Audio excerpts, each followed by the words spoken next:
আসসালামু আলাইকুম। জি আসসালামু আলাইকুম হুজুর। ওয়ালাইকুম আসসালাম, প্রশ্ন করুন। মাসুম কুমিল্লা ধর্মপুর থেকে। জি জি, শুকরান। প্রশ্নটি পবিত্র, জি হুজুর, প্রশ্নটি পবিত্র কোরআন থেকে। জি। সূরা লোকমান আয়াত 10 অধ্যায় 31। সূরা লোকমান আয়াত 10। আল্লাহ তাআলা আকাশমণ্ডলী সৃষ্টি করিয়াছেন স্তম্ভ ব্যতীত খুঁটি ছাড়া। আল্লাহ তাআলা আকাশমণ্ডলী সৃষ্টি করিয়াছেন স্তম্ভ ব্যতীত খুঁটি ছাড়া।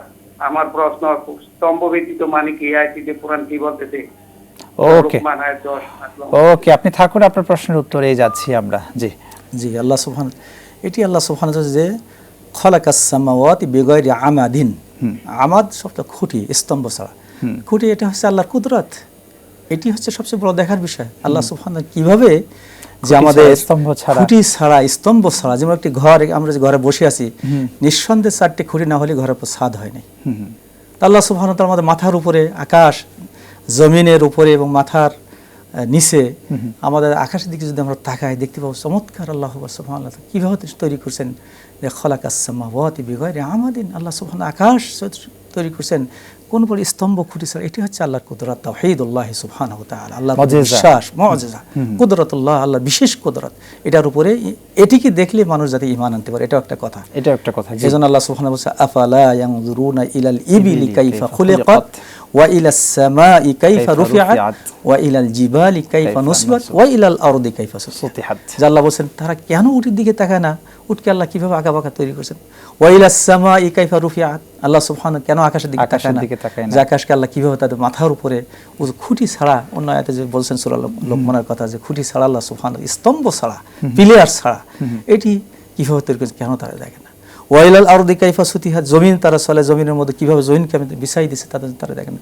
ওয়াইলাল আরদি কাইফা সুতিহাত, জমিনকে তারা বিছাই দিয়েছে, তারা কেন দেখে না? কেন? মাশাআল্লাহ, খুব চমৎকার বলেছেন, একজন দর্শক যুক্ত হয়েছে।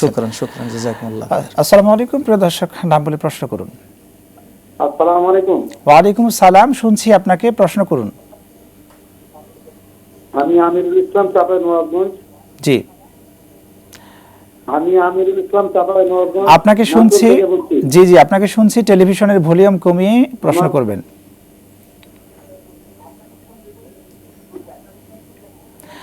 জি, প্রশ্নটি করুন আপনার। ভলিউম কমিয়েছে। জি, আমার প্রশ্নটা হচ্ছে, আমি গত 12 ফেব্রুয়ারি থেকে কয়েক দফায় অসুস্থ। জি, এই অসুস্থ অবস্থায় মোটামুটি আমার 15-16 দিন নামাজ ছুটে গেছে এবং রমজান মাসের রোজাগুলো রাখতে পারছি না। এখন আমি খুব অসুস্থ।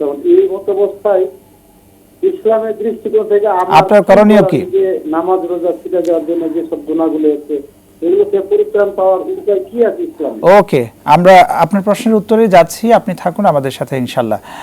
জীবনী অসুস্থতার কারণে ইসলাম কি বলেছেন? যখন অসুস্থ থাকবেন তখন সালাত এবং রোজা, এই সমস্ত বিষয়ে ইসলামের দৃষ্টিভঙ্গি কি? ইসলামের দৃষ্টিভঙ্গি একটা সুস্পষ্ট। এটা রোজার সময় আল্লাহ তাআলা বলে দিয়েছেন, রোজার বিধান সম্পর্কে কমপ্লিটলি রুকু নাজিল করেছেন। ওয়াইন কুনতুম মারদা, যদি অসুস্থ থাকে, অথবা ফি সাফারিন, সফর অবস্থায়, ফাইদ্দাতুম মিন আইয়ামিন উখর, সে গুনি গুনি যেগুলো রোজা সে রাখতে পারে নাই, সেই রোজাগুলো গুনি গুনি অফার দিন তার যখন সুস্থ হবে, আল্লাহ তাআলা সুস্থ করে দেবেন, তখন সে রেখে দেবে। সুবহানাল্লাহ। কিন্তু সালাতের ক্ষেত্রে বলা হয়েছে, সালাত যদি তার এমনটি সমস্যা না হয় যে খুব সে তো মাজুর, এমন অসুস্থ, ইশারা দিয়েও সে নামাজ পড়ে নিতে পারে। তার মানে সালাতটা অবশ্যই আদায় করতে হবে।